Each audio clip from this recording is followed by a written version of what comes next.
What to do when the IRS visits your office and demands payments for the outstanding business tax liabilities. Hello, my name is Alejandro Mendoza. In this video, we will discuss the process of stopping the IRS from collecting a payment, the 10 days available to suspend collections, and your rights to retain representation during the IRS office visit.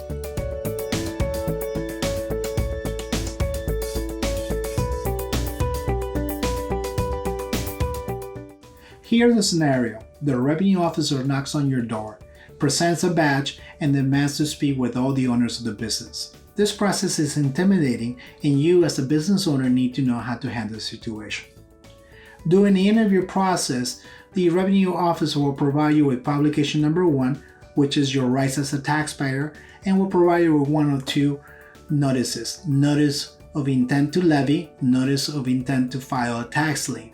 During this process, the revenue officer will provide you with a list of all the forms and the amounts you owe, will request unfiled tax returns, and will also request additional business information such as your profit and loss, your balance sheet, your customer's information, all the necessary documents to build the collection process for the IRS.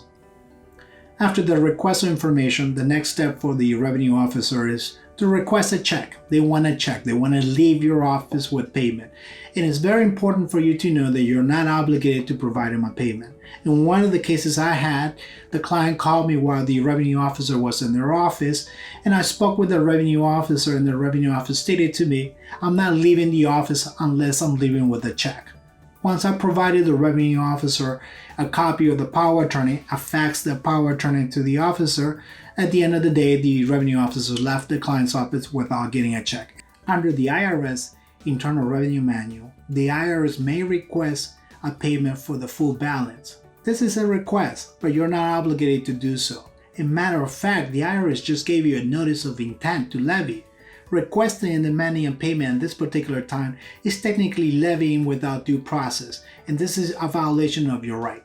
Here's how you can temporarily stop the collections and the levy. Inform the revenue officer during the interview that you need time to consult with an authorized representative.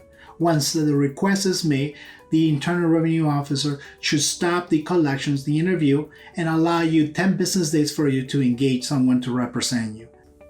What can we do for you?